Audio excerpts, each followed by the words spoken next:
Welcome to the Childcare Genius Podcast, the world's leading authority on childcare marketing, mindset, expansion, and profitability. Each episode will feature interviews with the brightest minds in the childcare industry to guide you into becoming a smarter business leader. Our hosts have opened 10 schools while raising 5 children. They are certified business coaches and are the top-selling childcare business book authors of all time. This episode is sponsored by Childcare Genius Marketing. Let Childcare Genius Marketing help you get fully enrolled and fully staffed. Visit childcaregenius.com for more details. Let's welcome to the Childcare Genius Podcast our hosts, Brian and Carol Duprey.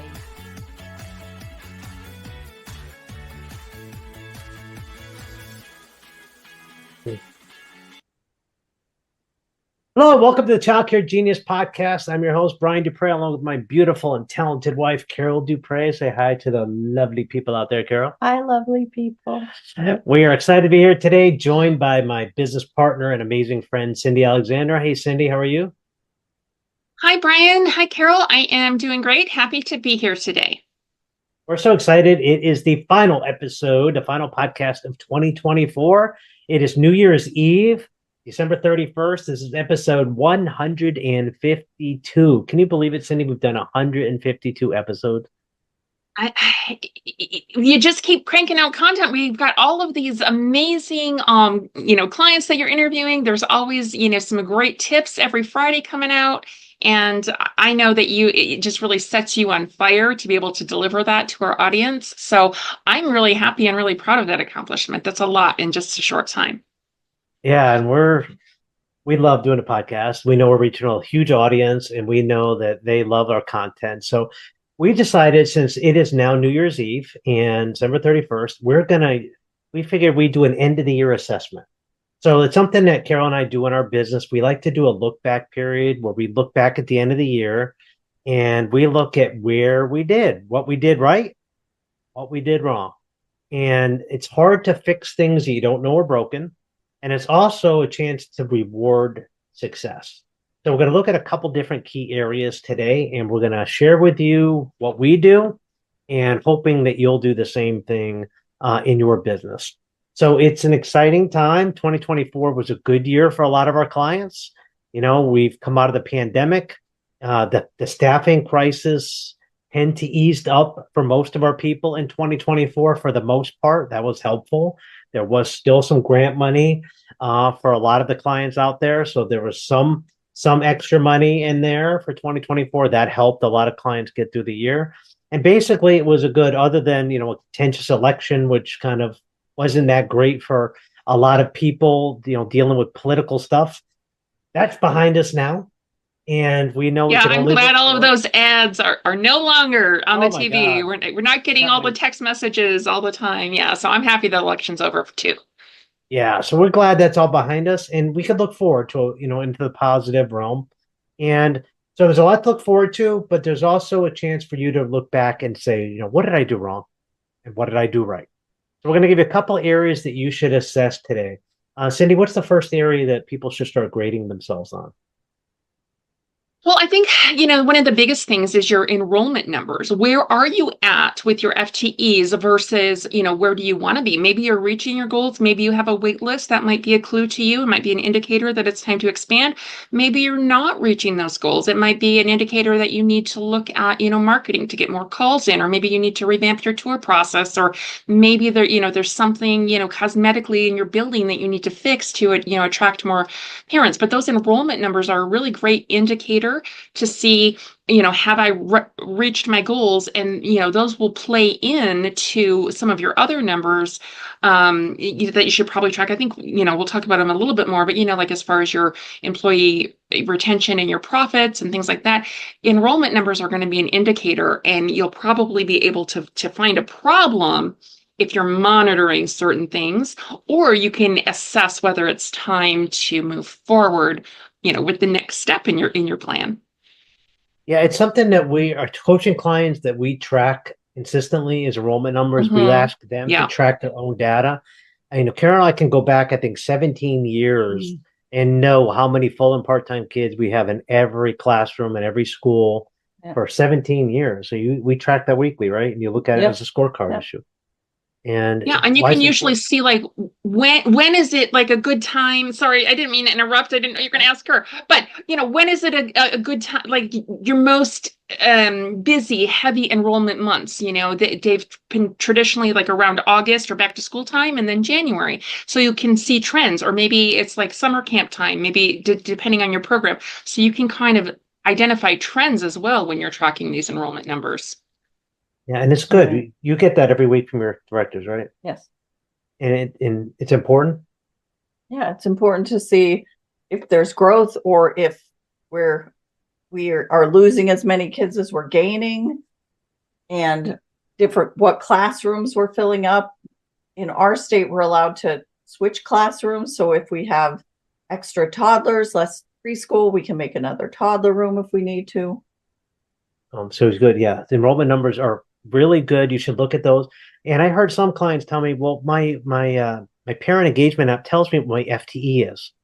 Okay. Do you record that anywhere?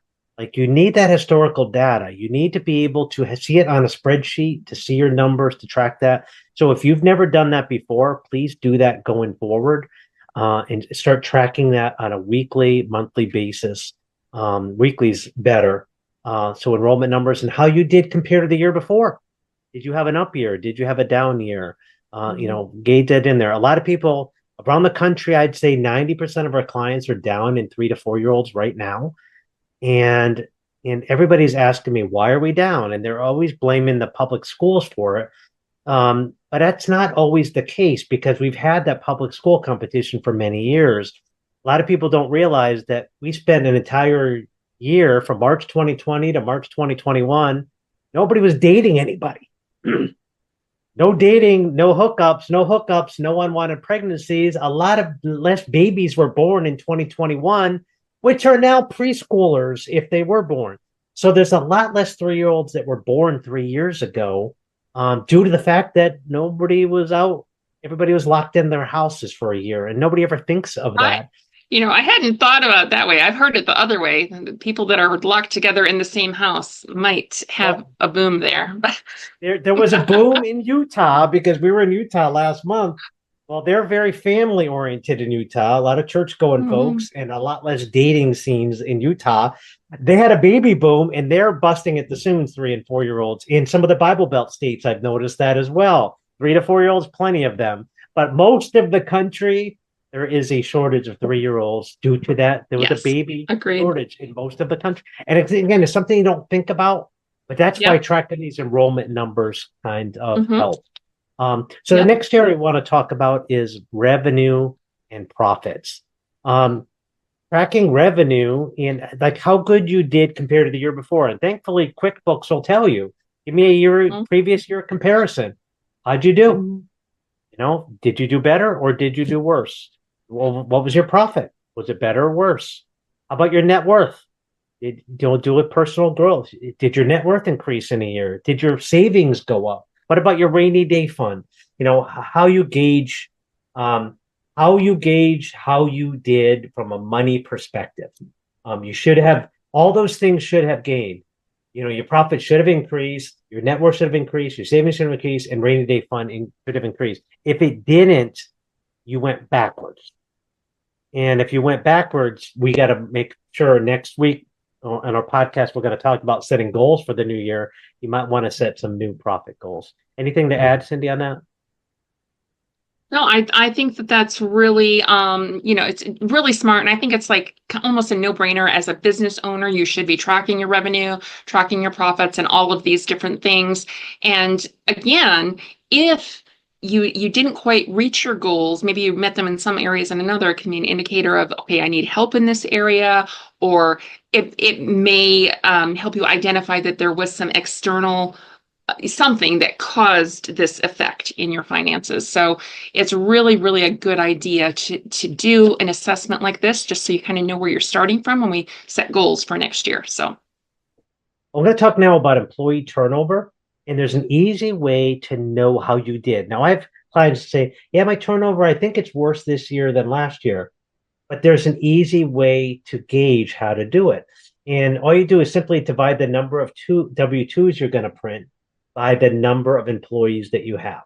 So let's just say you have 50 employees and you print 100 W-2s.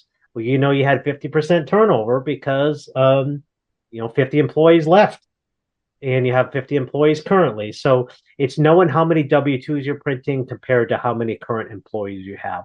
And then you could check that year to year and then keep track of that data. Now, do you think turnover has anything to do with staff culture, Carol? Absolutely. So you can gauge the higher turnover, the worse culture. What about you, Cindy? What do you think about that? Well, yeah, and I wrote a book about it. Turnover is automatically high in our industry because it's a high stress job, generally low pay when you compare it to, the world and, other occupations. It's one of those unsung hero type jobs. Everyone that works in it is a superhero, but it's not always compensated as well as it should be, right? And so there has to be other rewards from the job. The culture, feeling a part of a team, feeling a part of something where you're making a difference, feeling like you have some friends at work and you're doing something important. That all comes from the culture. And when you're feeling plugged into a place like that, you're going to want to stay longer. And the longer you stay, the better the quality of care in the program, the more seamless, your business runs because you have employees that know what to do. You can be more efficient. I mean, there's just so many little aspects that are tied to the culture and your employee turnover. And those retention rates or those turnover rates, whichever way you want to phrase it, will really give you an indicator as to, how you're doing. I think 50% turnover is not a good thing. I know that was just the example. That's not a good thing. Standard in the industry is right around 35%. So if you're doing good, like with the 20 or 25%, like you can kind of gauge, oh, my culture must be like the efforts I'm making toward that culture, that because you have to be intentional about it, are working. So I really do think that is an indicator of success, overall in your business. For sure. All right. So the next one we're going to talk about is processes and systems. Did you, increase your systems? Did you work on different operational things? Did you work on your process manual? What systems do you have? Do you have a good parent engagement app? Do you have what did you do to move the football forward we use the football analogy a lot, but what did you use to advance your business forward on your processes? Processes are important, Cindy, right?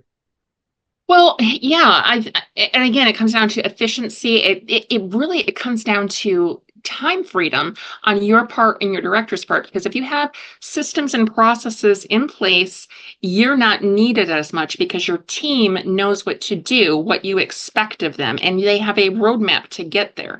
So it helps with consistency in the delivery of your service. It helps with parent satisfaction. It helps with efficiency. It can be cost effective.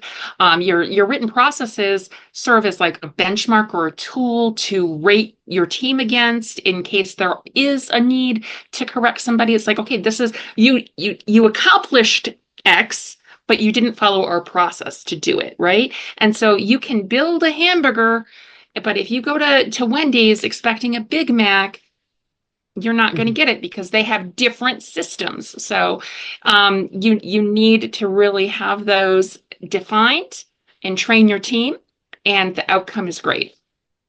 Now you got me thinking about Big Mac, Cindy. So sorry. It's just the easiest analogy to go to. No, I love that. And Carol, so processes and systems, that's why you don't have to work in the childcare so much. You have good systems, good processes. Right. The other thing is when you have employees, if you share them between centers, you want every center the same. So that when they go from one center to the other, they don't have different policies and they don't understand what they need to do. Everything's the same. So as an owner, when you want to look back at the previous year, how your system process are, determine how many hours a week you're working. The more hours you work in a week, the less processes and systems you have running efficiently. And that's a good barometer that if you're working 60, 70 hours a week, you need processes and systems to get you so you don't have to work so hard as an owner. So that's one area we could look. All right, let's look at personal growth now. work-life balance. How many books did you read in 2024? I've read more books in 2024 than I probably have read in the last 10 years combined. It's been a personal growth year for me. Carol, would you say the same thing? Same thing. For you, it's probably been the last 30 years. You've read more in 2024 than you have. I've read more in the last couple of months. Right. And it's something we're really on a personal growth bandwagon now. Carol and I are loving reading and getting ourselves in a personal growth mode. And so we can gauge that. We can track how many books we're reading. We're reading about a book every 2 weeks now. And we can gauge, okay, I'm going to get 26 books done in a year. That's personal growth. What about work-life balance? How much vacation time, how much time away, how many hours a week you're working. These are measurables that you can measure how you're working, how much family time do you taking a day off with family. Sindye, how do you gauge your personal growth? Like, how do you gauge it?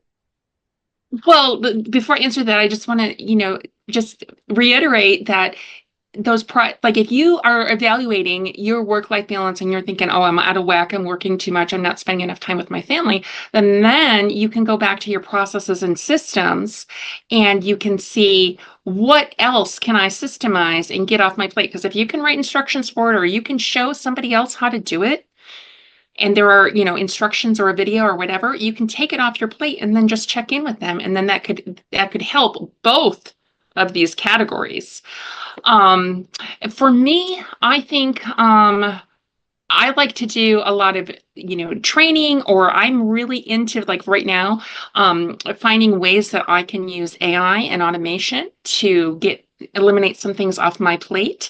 And my job is a little bit different, but I do think that there's a lot of things that owners might be able to find where they can get some help in that realm.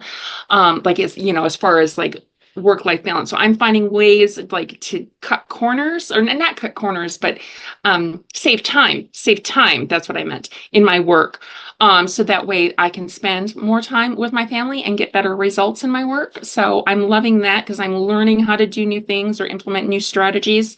And I love like leadership type of books and podcasts, things that help me figure out how to nurture a team or get some growth out of my position or members on my team, because I am a little bit of a leader and sometimes I feel like, oh, I could learn more, you know what I mean? And I think that any leader knows that learning continually is the way to grow in leadership, and to grow. So you just have to have that open mindset. So I'm always open to learning new things.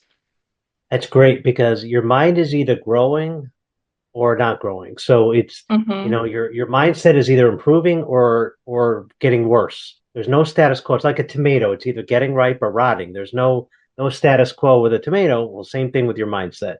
Either getting better or getting worse. And by feeding positive in there, because the world is going to feed the negative to you with the news, social media, that the world is going to give you lots of negative in a day. You got to counteract that by putting some positive in there. Otherwise, what comes out of your mouth will be the same crap that goes in it. And your family deserves a little bit more positive mindset for you. All right. So moving on to the last area, and that's an area where you can gauge is parent retention, reputation. Reviews are usually a good indication of that. If you got good reviews, 4.7 or better is your target. And parent retention is important, Carol, right? So absolutely. You don't want to have to, once you have what we call monthly recurring revenue, a parent comes in and they could be with you for literally 4 years. Or longer. Longer. We have kids that have just started that their siblings are 4 years old and now they just had a baby. Yeah. So you're going to get them another 4 years. Yeah. So, you can have the same family for 10, 12 years sometime, multiple. I actually got kids I was going to say that. I've had that where I took care of you when you were a baby and now you're bringing your child to my, my daycare. Yeah.